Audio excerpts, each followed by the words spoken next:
In the US, Nikki Haley has dragged India into the presidential campaign. In Russia, the economy appears to be beating Western sanctions, and in Israel, Benjamin Netanyahu has ruled out a ceasefire. Finally, are you fed up of work calls at home? That this story is for you.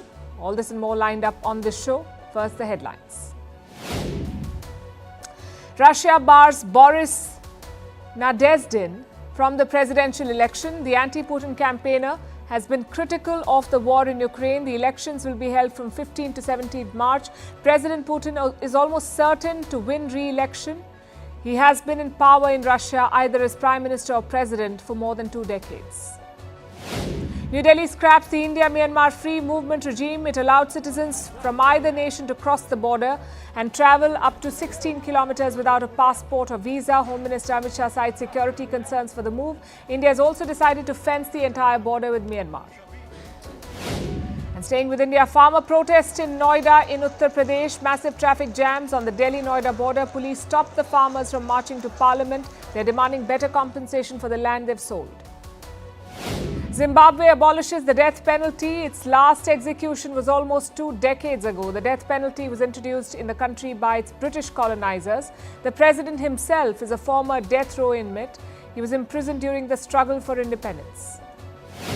After Meta, now TikTok is suing the European Union. They're challenging an EU fee to enforce a content moderation law. Last year, TikTok said it had around 125 million monthly active users in the European Union. The EU is also facing legal challenges from online retailers like Amazon.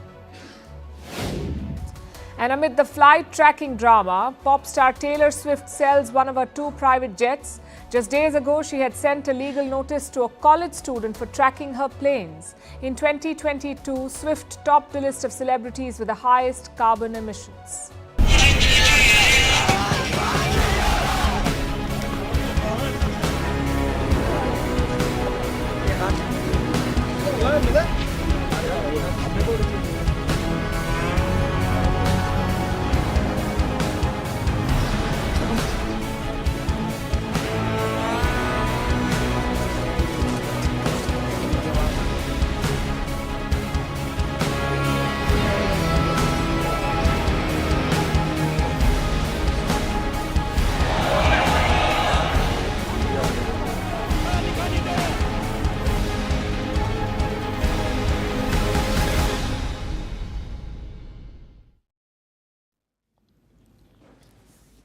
Today we saw a masterclass, a lesson on how not to hold an election. A dismal turnout, long delays and a mobile service shutdown. You name it, Pakistan's election had it. The day began with some expected news. Mobile services were shut down across the country. Why do I say expected? Because how else can you rig an election? Polls opened at 8 a.m. local time. Some 128 million Pakistanis were eligible to vote. Slowly, they started trickling in. Look at the scenes in Karachi.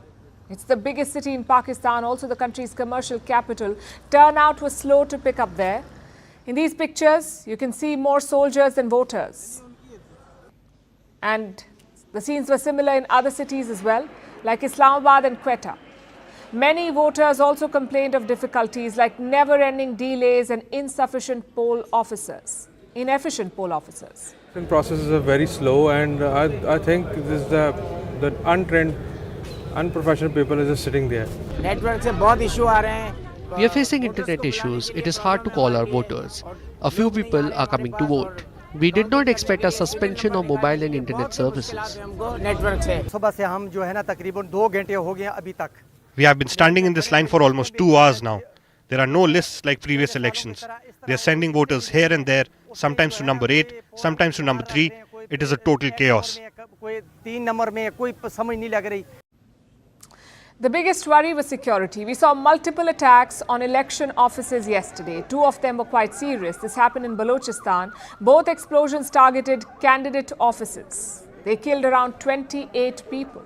Later, the Islamic State claimed responsibility for it. So the fear was today would be worse, that more attacks would follow today. Luckily, it was not that bad. We did not see violence on a national level in Pakistan today. Only a handful of attacks were reported. One of them was in Khyber Pakhtunkhwa. A bomb blast targeted a police convoy in Dera Ismail Khan. 4 cops were killed. In Balochistan, grenade attacks were reported. They killed 2 security personnel. In the rest of the country, things were largely stable. You can write that down to security presence. Some 650,000 personnel had been deployed, 650,000 security officials. So the whole country was in lockdown. Even the borders with Iran and Afghanistan were shut. Same with mobile services. Last week, there was speculation about a shutdown, but Pakistan's telecom regulator denied it. They said no shutdown was being planned. Yet this morning, they switched it off. All mobile services across the country were stopped today. Basically, Pakistan went dark. Candidates could not speak to their supporters. Parties could not coordinate with voters. It was a logistical nightmare. The question is why? Why shut down mobile services on election day? Apparently to keep the security situation under check. But let's face it, the shutdown was a rigging tactic. No mobile service equals no scrutiny. It also exposed who stands where. Bilawal Bhutto of the Pakistan People's Party opposed it. He said, lift the mobile shutdown. So the mobile phone services should be immediately restored for the sake of security, democracy and normal functionality. This is the basic right of the Pakistani people. They must cast their votes today, and this block can cause impediments to that. Well, he's asked for this. So did workers of Imran Khan's PTI. They said their whole network had been crippled. But guess who did not complain? Nawaz Sharif. The man touted to be the next Prime Minister of Pakistan. He cast his vote at a polling station in Lahore. He was accompanied by his daughter Maryam Nawaz. Sharif says the election was truly fair.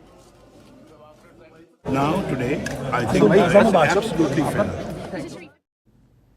His rivals too cast their vote. Bilawal Bhutto at a polling station in Larkana and Imran Khan via postal ballot. Chances are that postal vote did not leave jail premises. Now, all of these developments would discourage any voter. It would make them lose faith in democracy. But thousands of Pakistani voters still turned up today. They knew the polls were rigged. They knew their vote may not matter. Yet they turned up at the polling station. We came here today by foot and then on a tractor trolley. It was a very difficult and hard journey. We have no school in our village. The young girls have to travel far away for studies. I feel very excited to cast my first vote. And because, everyone waits for their first vote. I think it's like a good experience. Voting does matter. Everyone should come out. Everyone. No one should stay at home. Today is not the day to stay at home. Those who choose to sit at home today will do injustice to themselves. I came to vote for good government, a good economy, and for a good image of Pakistan abroad, and for the good future of our children. What do you call that? Misplaced optimism? Naivete? Or something else? Whatever it is, Pakistan's army throttled it. They used a number of tactics to rig the voting today. Delays were one of them. Voters said poll officers were moving at a snail's pace, so the lines barely moved. In some places, voting started very late or never started at all, like at a polling station in Karachi, polling station number 81. Even at 2 p.m., voting was yet to start there. How about that? 6 hours into voting, polling stations were shut. Elsewhere, ballot paper ran out, so voters were turned back. They were told, you cannot cast your vote. PTI supporters were protesting throughout the day. They have complained of widespread rigging. Yet Pakistan expects the world to take this election seriously. We knew the process would be rigged. We knew the army would try everything. But today's election went one step ahead. It wasn't just subversion of democracy. It was an all-out murder.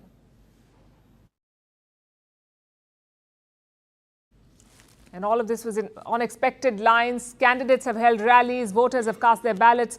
Behind the scenes, the Pakistani army is pulling the strings. You've probably heard this a million times. The result will be announced later tonight or tomorrow. But we already know the name of the winner, and that is Nawaz Sharif. But how did the military make sure that Sharif wins?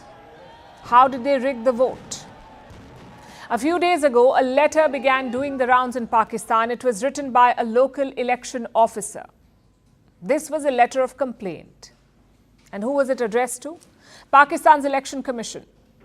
This officer had a concern. The Election Commission uses a software, an election management system. And the system was behaving in an odd way. The officer had specific complaints. Data on the software was being deleted. Some staffers were assigned duties on it. But soon after the records were updated, this data vanished. And when this problem came to light, the officer did what anyone would do: call for IT support. A technical team looked into the problem, and like most IT support teams, they could not solve it. They said it was probably a technical glitch. And the election officer was asked to continue using the software, but the officer was not convinced. The team using the software faced trouble too. So together, they reported their problems. They expressed their reservations. Again, no solution was offered. The tech team asked the election officers to keep using the same faulty software. Finally, this officer decided to write a complaint letter. And we have a copy of the letter. In fact, let me read out a section of the letter to you and listen to this very carefully. This is what it says. This weakness of the system has created many issues and also raises a question mark on the reliability and validity of the tool or software. This shows that either the election management system is an utter failure or, and listen to this, there is someone else that controls and manages the system behind the veil. So someone else is in control, he says. Or that's what he's suggesting. Who could be pulling the strings from behind? This system belongs to a government department, Pakistan's National Database Registration Authority, or NADRA. They're supposed to be an independent and autonomous agency. And what is their job? To maintain the database of all citizens, like population data, demographic files, and most importantly, voter rolls. They maintain all of this. Now, NADRA has an important role to play in this election. It controls all the systems used to administer the election and transmit the results.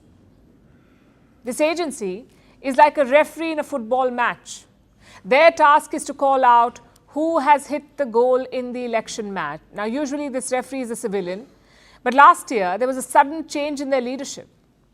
Instead of a civilian official, a serving general of the Pakistan Army was given charge of NADRA. Which begs the question, why is a serving general in charge of Pakistan's voter rolls? And it's not really rocket science to figure out the answer. The army put their own man in the driver's seat to ensure a favorable outcome. Last month, there was another complaint. It came from a member of the PPP, the Pakistan People's Party, led by the Bhutto Zardaris. Now, they had raised objections to NADRA's systems. One of their lawmakers had written a letter. It said the party has, quote-unquote, serious objections to the systems. Pakistan's Election Commission responded. It played down the risk of manipulation. But at this point, it's really hard to take any assurance at face value. It's like the army is not even bothering to hide how it is rigging the election. So from military coups to silent coups to brazen selection of prime ministers, this is how Pakistan's sham democracy has progressed under the army.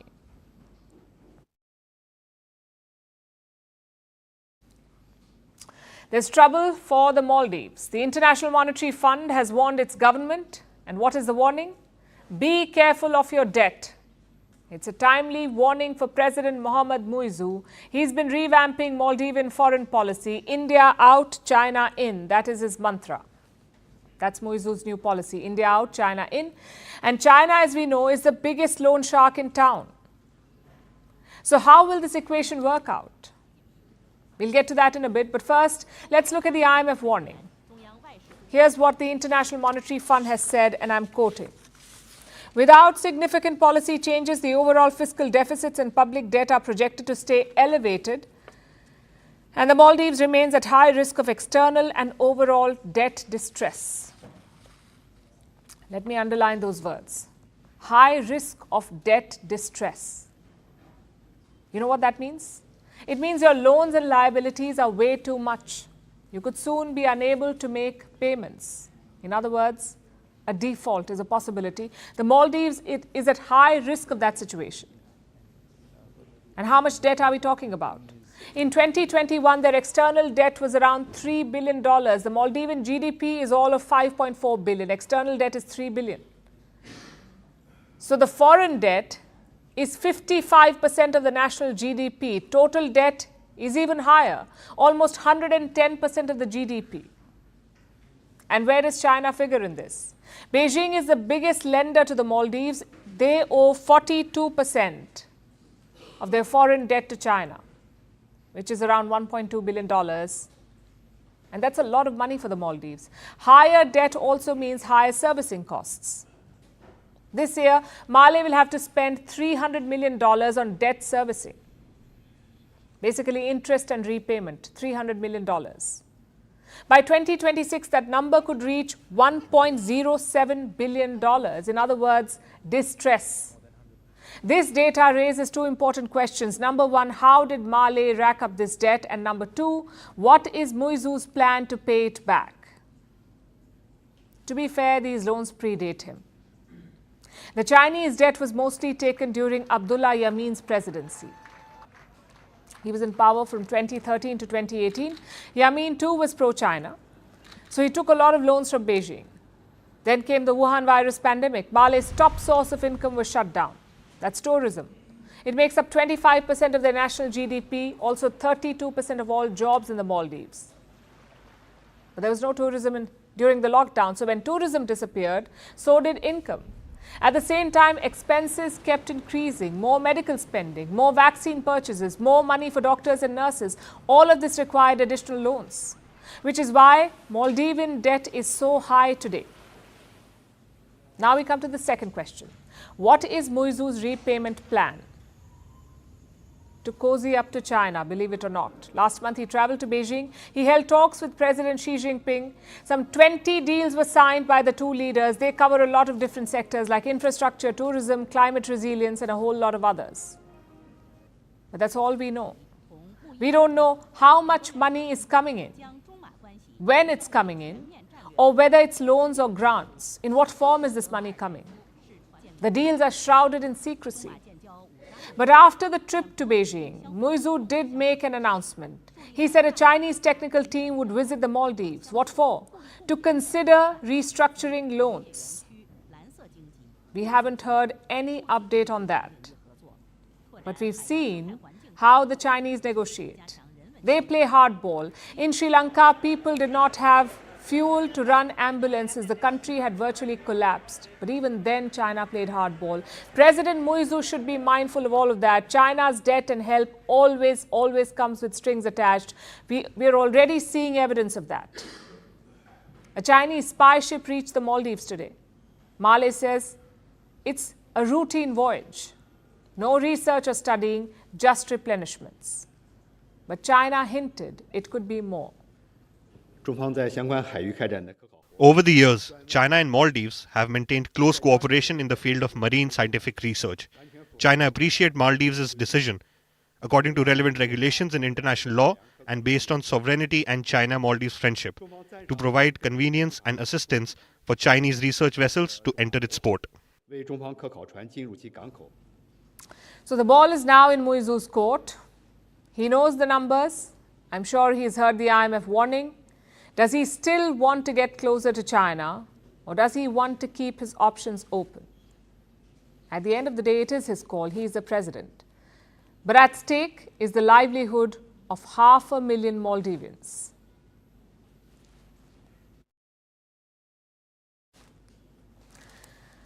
Now, here is what the Maldives gets wrong.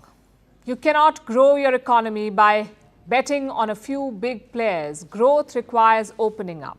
Case in point, India. It is on the verge of sealing a major trade deal. India could get $100 billion in investment from Europe. And the deal could be signed by April. Discussions are in the final stage, and this proposed agreement with Europe stands out for multiple reasons. Typically, in a classic trade deal, countries remove trade barriers by reducing taxes. This tends to boost import and export. But what India is negotiating with Europe is different. Under this deal, New Delhi is willing to open up its markets, but at a price tag of $100 billion. This money will flow in the form of investments, and this will happen over a period of 15 years. The pact guarantees this investment. And that's a rare feature. Trade deals rarely come with a binding clause on investments. And where is this money coming from? A special bloc of European nations. 4 countries are part of it: Norway, Iceland, Liechtenstein and Switzerland. Together they're called the EFTA, the European Free Trade Association. Currently, it's this bloc that is negotiating with India, not the entire European Union, just this bloc. But this bloc could set a template for the future, something that the rest of the region could choose to replicate. Next question. What kind of investments are they eyeing? And where will this $100 billion go? For now, one area has been identified: new and existing manufacturing projects. They could be state-run entities or private players. This investment has the potential to generate over 1 million jobs. But for India, the benefits of this deal go beyond the money and the jobs. For instance, more visas are on offer. If the deal goes through, Indian professionals could get easy access to these 4 countries: Norway, Iceland, Liechtenstein and Switzerland. And what do these countries get in return? What's in it for them? Like I said, they're looking for market access. They want to sell a range of products in India. Look at this list: processed food and beverages, electrical machinery, engineering products, also pharmaceutical and medical devices. With this trade deal, they'll be able to sell all these products and more, most likely at reduced tariffs. Obviously, we'll have to wait for the fine print. But on first impressions, this deal has big benefits for both sides. And the agreement has been in the making for a long time. In fact, the conversation started way back in 2008. So it has taken some 16 years for India and the EFTA, this European bloc, to finalize a deal. And it hasn't been signed yet. The European side wants to sign the pact before the general election in India. But is New Delhi on the same page? Reports say the outline of the deal was locked last month. There is an agreement on pressing and controversial issues like patent protection. They've all been sorted. They just have to tie some loose ends, because New Delhi too would like to lock this up soon. In fact, this is not the only trade pact in the pipeline. Reports say India is holding discussions with as many as 50 countries, 50. These talks are happening both at the bilateral level and the bloc level. It remains to be seen how many of these conversations lead to actual agreements. But one thing is quite clear: India is sending a signal to the world. India is open for business.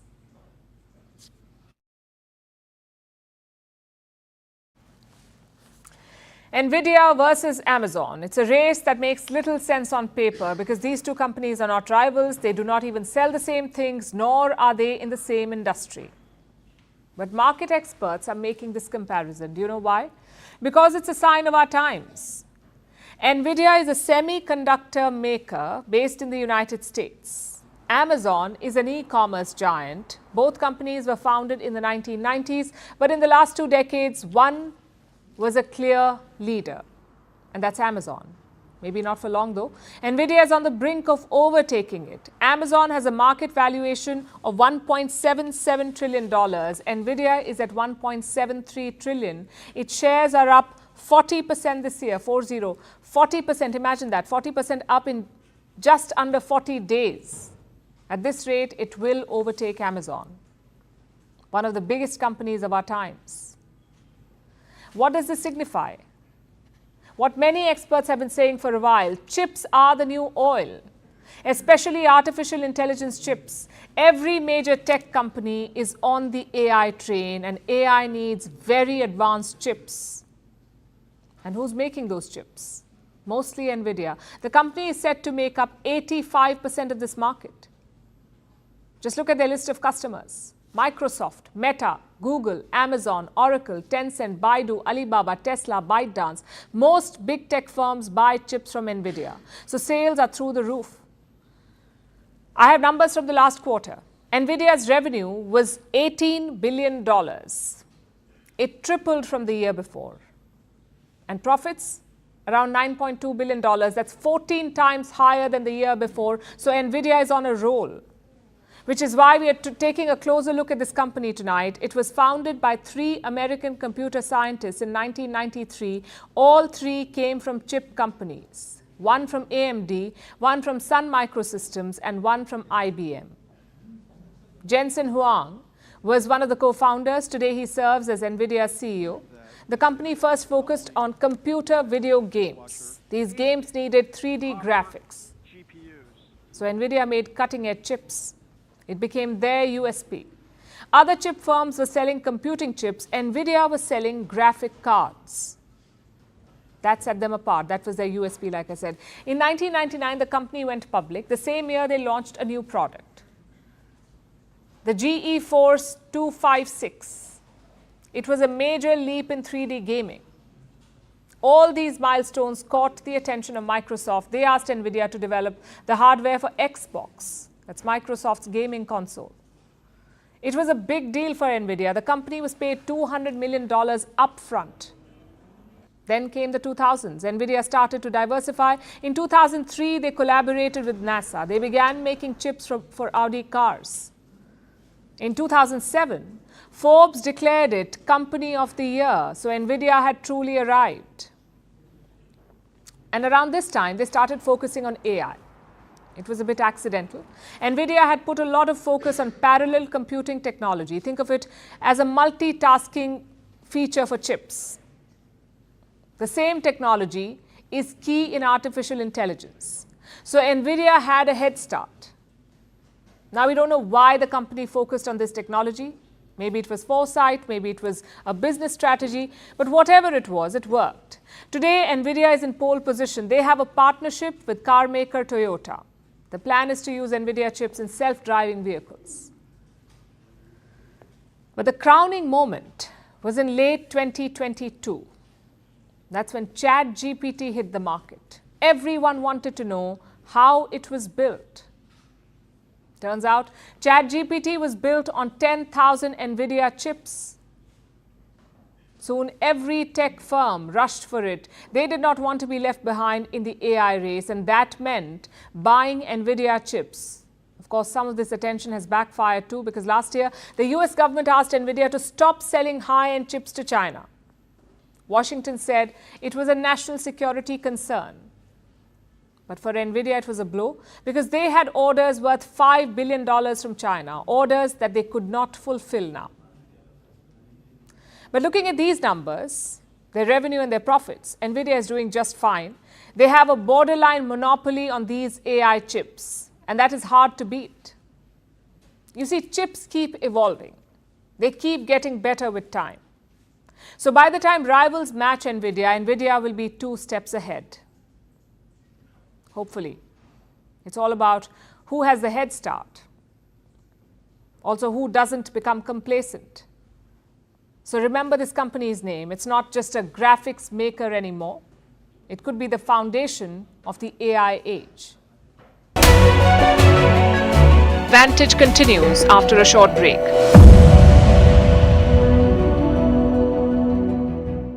Contestants, to the 120 delegates that are coming here to India to show what India purely stands for. Its hospitality, its growth, the new journey that we are embarking on, and I hope that everyone has a great time here. Sini Shetty is Miss India right now. And as Miss India, as a 21-year-old, as a finance graduate, we obviously are very interested to know what she will be doing in the upcoming pageant. But why is the upcoming pageant so keenly watched out for? Because if those of you who don't know, Miss World is actually going to happen right here in the country this time. It's happening after 27 years. So thus a lot of pressure on what exactly comes out of this pageant. We are told it will happen in March in Mumbai. So we sat down with Sini and I asked her a couple of questions. The one thing I really wanted to understand from her was that since India is known for Atithi Devo Bhava, she will also be hosting the 120 other contestants.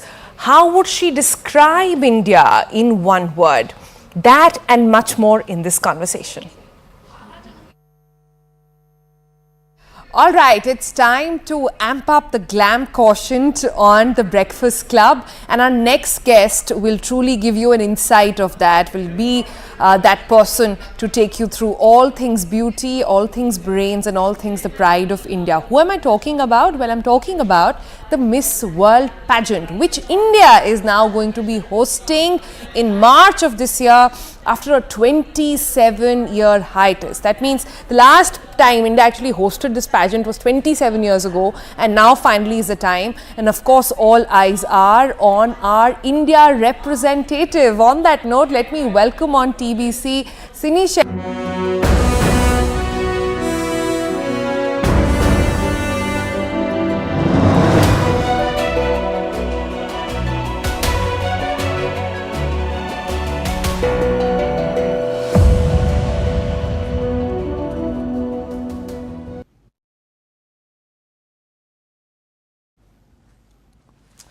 Now, we are just months away from the US presidential election. Campaigning is picking pace, but it's hard to make sense of what's going on. On the Republican end, we have Donald Trump and Nikki Haley. Trump is busy dealing with his multiple court cases. Haley, on the other hand, is struggling, and she's talking about India. Nikki Haley says India sees the US as weak, and that is why it's stuck with Russia, which doesn't make sense at all. But that seems to be the trend here. A lot of things are not making sense in this presidential election. Look at the Democrat camp. We have US President Joe Biden fighting for another term in the White House. But does he even remember that? I ask because he's been having a lot of trouble on that front. He's forgetting and mixing up names. In a recent press conference, he forgot the name of Hamas. A few days back, he confused Macron with a previous French president. Our next report tells you more. I mean, I think the cause of the Civil War was... It's not a good time for Nikki Haley. She's one of the Republican presidential candidates, but it's like she's hardly on the ballot. That's because she's running against Donald Trump. In Nevada, she had a stinging loss. She lost against no one. Trump wasn't even on the ballot. She had no competition, and even then, she didn't win. So it's difficult for Nikki Haley. But the former UN ambassador is pushing on. She's continuing with her White House campaign. And now she's talking about India. She claims New Delhi wants to partner with the US, but it doesn't trust Americans to lead. She says India played smart, and that's why it chose to stay with Russia. She said, and I quote, "I have dealt with India too. I have got to say I have dealt with India too. I have talked with Modi. India wants to be a partner with us. They don't want to be a partner with Russia." Now, Haley said all of this in a campaign interview, but the important issue here is the mention of India. It's featuring in the US presidential campaign. Haley herself is of Indian origin. Her parents moved to the US from India. She's hardly talked about her Indian heritage, but looks like she's not shying away from mentioning the country now. So Nikki Haley is talking about India, but on the Democrat side, no one knows what Joe Biden is talking about. It's been just 1 week, but he's already made 3 gaffes. The first involved the French president. He confused Emmanuel Macron with François Mitterrand, France's long-dead former leader. Today, he mixed up 2 other European leaders. He confused former German Chancellor Angela Merkel with another former Chancellor, Helmut Kohl, who is also dead. You would wish that's all, but it doesn't end there. In a recent press conference, he forgot the name of Hamas. He was asked about the hostage negotiations, and Biden just couldn't remember the name of the group. He stuttered multiple times before a reporter jumped in to name Hamas. There's some movement. There's been a response from the opposition, but yes, I'm sorry, from Hamas, but it seems to be a little over the top. We're not sure where it is. There's a continuing negotiation right now. This isn't the first time this has happened. It's been a worry for the Democrats. Biden is already 81 years old, the oldest serving US president. If he wins, he will take office at 82 years. And when he finishes the term, he will be 86 years old. On the other side, there's Donald Trump. He's no spring chicken at 77, and he is facing a series of criminal trials. 2024 is likely to be a 2020 rematch, and that's the poor choice that America is left with.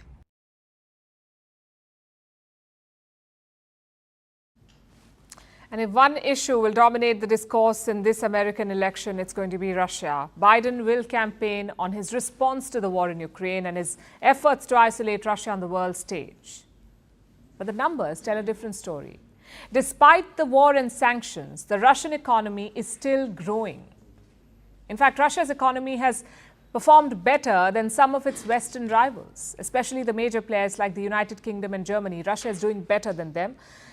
So what's driving Russia's economic resilience? And why is the West lagging behind a sanctions hit Russia? Our next report explores. In December, a confident Putin faced the press. This was his first press conference since his forces invaded Ukraine. The Russian president was asked about the economy, and he shared a prediction. The most important indicator of economic growth is the growth of gross domestic product. By the end of the year, it is expected to be 3.5%. That's a good indicator. It means we have bounced back from last year's decline. The latest economic numbers are out. Last year, Russia's economy expanded by 3.6%. Putin was off by a mere 0.1%, but broadly his prediction was on the mark. Since the invasion of Ukraine, the West has launched a campaign to isolate Russia, mostly through a slew of sanctions. But Russia's economy has shown remarkable resilience. The war gave Russia a boost. In the last 2 years, Russia's industrial output has shot up by over 60%. This has bumped up the growth numbers. The IMF is taking note. The agency has issued a new assessment. It raises Russia's growth outlook. The IMF thinks if Russia can maintain the momentum, its GDP will rise by 2.6%. That number surpasses Russia's own predictions. In November, Russia's central bank had put out a more conservative estimate. It pegged Russia's growth to hover around 1%, 0.5% in a worst-case scenario and 1.5% under better circumstances. IMF numbers suggest that Russia could do better. For the Russian president, his country has prevailed over its Western rivals. The West predicted, as you know, recession, failure, collapse, that under the pressure of sanctions we would retreat, surrender, fall apart. I would like to show a well-known gesture, but I don't know. But I won't do that. There are a lot of women here. They won't succeed. For the moment, Russia has indeed edged ahead. Compare Russia's growth numbers with the G7, a group that Russia was kicked out of following the annexation of Crimea. Surprisingly, Russia outperforms every single G7 member. Russia's arch-rival, the United States, is growing at less than 3%. Japan and Canada's economies are expanding at less than 2%. France, Italy and the UK, less than 1%. Germany is right at the bottom and in negative territory. Can Russia sustain similar levels of growth in the absence of a war? The jury is still out on that one. But for the moment, Moscow has managed to survive the onslaught of Western sanctions.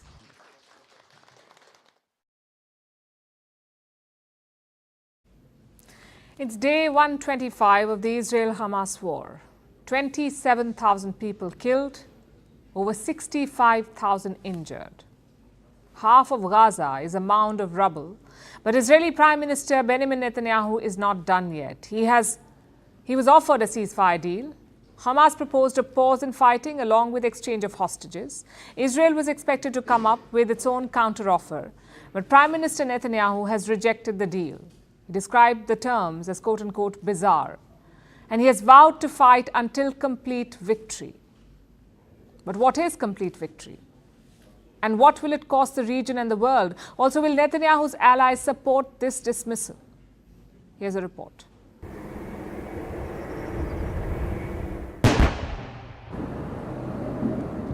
Israel's war with Hamas has dragged into its 5th month. The death toll is rising. 139 hostages remain in Hamas captivity. Diplomacy continues behind doors. But Benjamin Netanyahu has one objective: destroying Hamas, no matter what the cost. The Israeli Prime Minister has rejected a new ceasefire proposal. It came from Hamas. It reportedly had 3 phases. Phase 1 included a 45-day pause in fighting. Israeli hostages would be exchanged for Palestinian prisoners, mainly women and children. Israeli forces would withdraw from Gaza and reconstruction of hospitals would begin. Then there's Phase 2. Remaining Israeli male hostages would be exchanged. Israeli forces would leave Gaza And in phase 3, both sides would exchange remains and bodies. The deal would see a 135-day pause in fighting. Aid would enter Gaza, injured would get medical treatment, and the Strip would get some respite, especially after 125 days of conflict. We have now given our responses to our brothers in Qatar and Egypt. On their part, they have handed it over to the Americans and handed it over to the other party. Now we are waiting for the response of the other side. We hope that, God willing, this matter will go on. Now people are waiting for what will be the response of the other party. So Hamas came up with a proposal. Israel was expected to come up with its own proposal, something to counter Hamas's initial terms. But Netanyahu has now outrightly rejected their terms. He has called them bizarre. There is no solution other than total victory. If Hamas survives in Gaza, it is only a matter of time until the next massacre and the axis of evil of Iran and its proxies will continue its campaign of killing and aggression without interruption. Only a total victory will allow us to restore security in Israel, both in the north and in the south.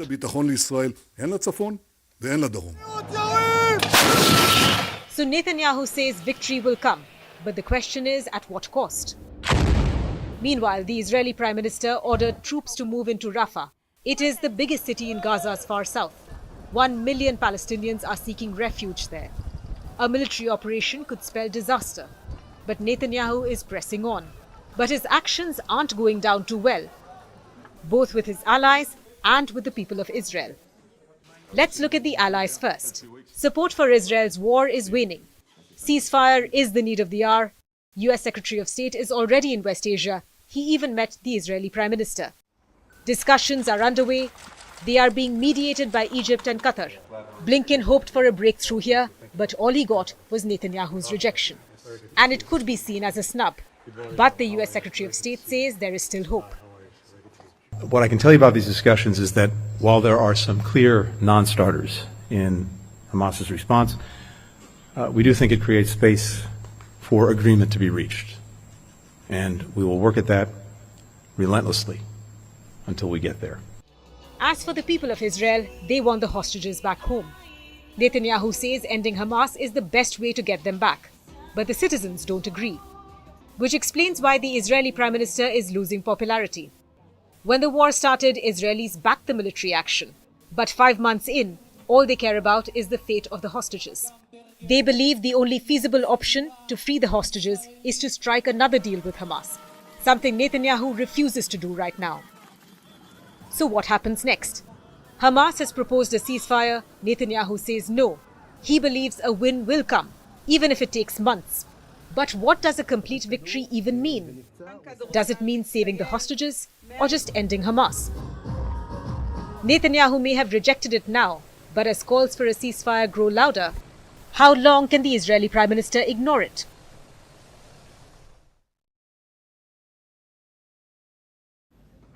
A phone call after you have left work, an email you need to check on a Sunday, a new project that haunts you during a vacation. Work is increasingly seeping into home life, and the world over, people are braving it. But in Australia, this could soon be outlawed. Australia is set to pass a new law. It is called the right to disconnect. It will give workers the right to their after hours. They will be able to ignore calls and emails from their bosses outside of work hours without any penalty. And if the employers breach this rule, they will have to pay hefty fines. You see, Australians work an average of 6 weeks unpaid overtime each year. In terms of unpaid wages, that is more than $60 billion. So the message here is quite simple. If someone is not being paid for all 24 hours a day, they should not be penalized for not being available all day.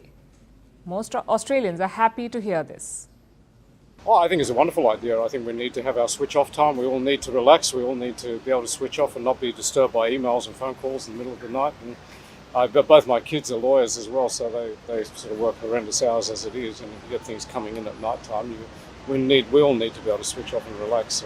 We're not machines, we're people. In general, I think the idea that you should be able to switch off when you get to the end of your workday, and when you're at home doing your own thing over the weekend or on leave, that seems like generally a pretty reasonable thing to me. The government is on the same page, hoping that the bill would restore a healthy work-life balance. And the land down under is not alone here. Several countries are staunch advocates for the right to disconnect. European countries are acing this game. France is famous for its 35-hour work week. On top of this, it pioneered the right to disconnect way back in 2017. Italy, Belgium, Spain and Ireland followed suit. Portugal became a recent addition in 2021. All these countries have laws protecting employees after their work, employee after hours. But the specifics differ. In France, all employees can ignore calls after working hours. In Belgium, the right is afforded to government workers. In Portugal, the rule applies to companies with over 10 employees. Meanwhile, outside Europe, the situation is tricky. In Canada, only the province of Ontario has such a policy. In the African nation of Kenya, a maximum of 52 hours of work per week is mandated. But during the pandemic, work ballooned past this. So lawmakers proposed a bill for the right to disconnect. It has become a heated issue in the country, but so far, no progress has been made. And that's something that India and the US can relate to. In 2018, the right to disconnect bill was introduced in India's Lok Sabha, the lower house of the Indian Parliament. This bill proposed that no disciplinary action can be taken if an employee does not respond after working hours. The bill was not passed. During the same year, New York City proposed a similar bill. It did not pass either. Since then, the debate has not found widespread traction in either country, and it's not hard to understand why. With the advent of smartphones, work culture has switched to an always-on mode. There is perpetual fear of missing an urgent work text or an important update. To many, it feels like a compulsion. Experts call it the availability creep, where workers feel the need to be available all the time to keep up with their workloads. And like most things, the pandemic made this worse. Boundaries between work and leisure were not strong to begin with. Pandemic-induced remote work further eroded them. According to the world average, workers are putting in longer extra hours. And this is the worst among those aged between 18 and 34. They put in over 8 extra hours of free work per week. This includes staying in late or answering emails from home outside work hours. Yet for many workers, detachment from work is the toxic trait. It can mean that you're lazy or disinterested. It may hinder professional growth, and this is the result. A third of workers say they find it difficult to unplug from work the world over. Research shows that it makes employees unhappier, less motivated, and even sick.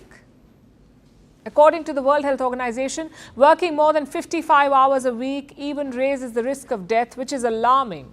And the right to disconnect makes us think about all of this. It doesn't just revolutionize our schedules, it changes how we look at work. And if there is a promised land of work-life balance, this could be another stone on the road that leads to it. So one day we might see our time as ours.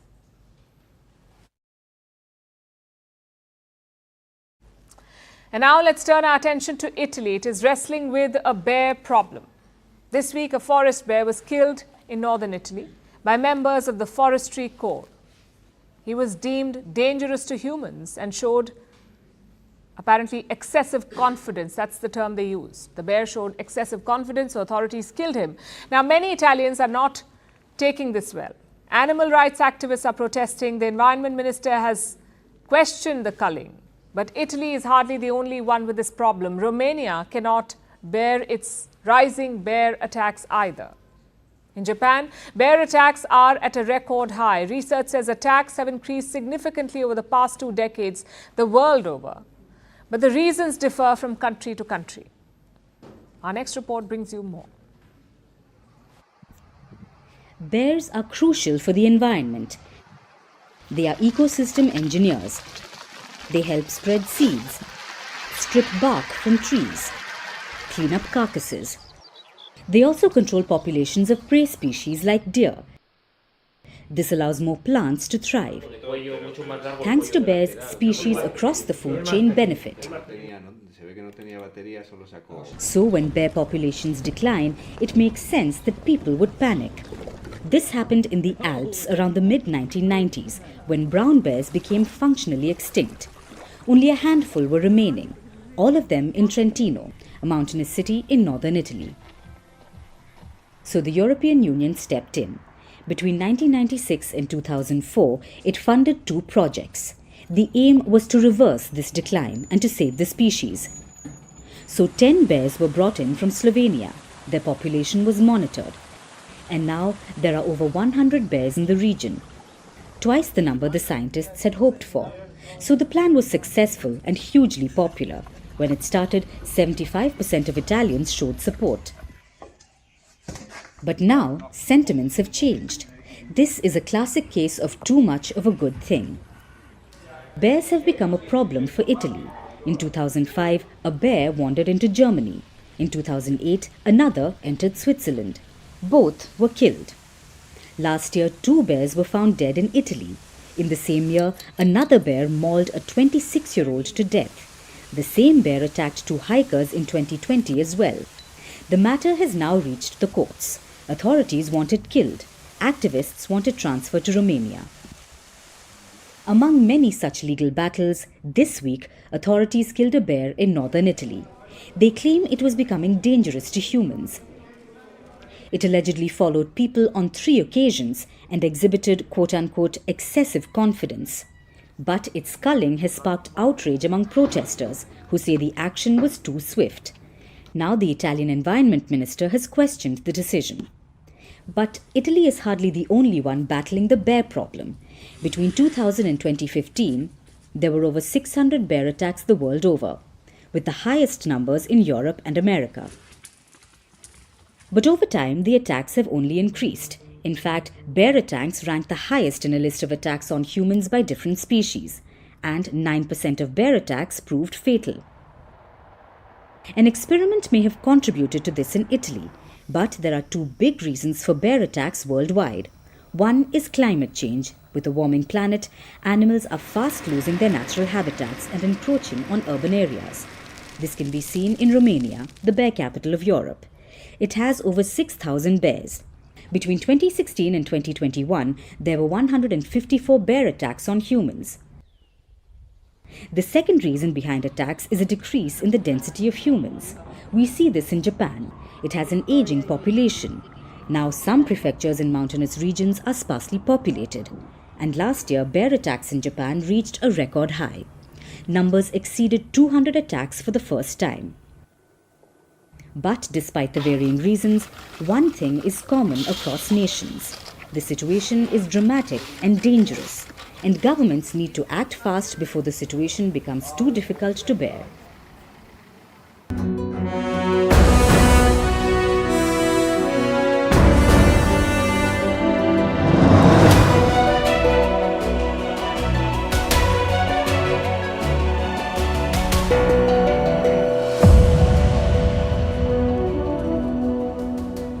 Welcome. How are you doing this morning?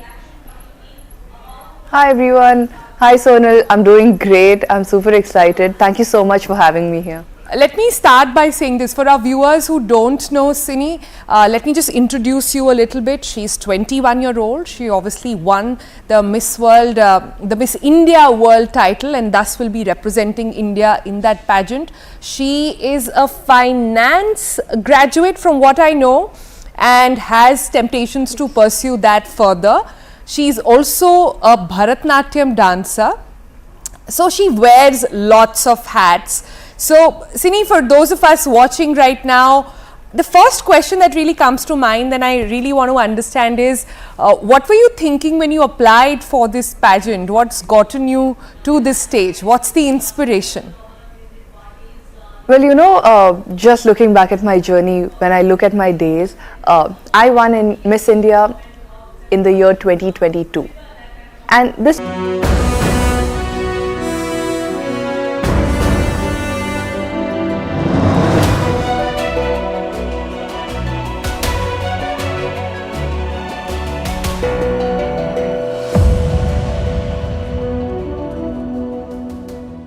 And Now it's time for Vantage Shots, images that tell the story. In Iceland, a volcano in the country's southwest erupts again, spewing lava. In Germany, it's a party behind the bars as female prisoners celebrate the carnival. And move aside Super Bowl, it's time for Puppy Bowl. The US is celebrating 20 years of furry fun. Finally, we're taking you back in history. On this day in 1971, NASDAQ began trading in the US. It was the world's first electronic stock exchange. On any given day, over 2 billion shares are traded on the NASDAQ. We're leaving you on that note. Thanks for watching. We'll see you tomorrow.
Welcome, you're watching CNN News 18. I'm Akanksha Swaroop. Let's dive into the segment with some breaking inputs coming in from Maharashtra.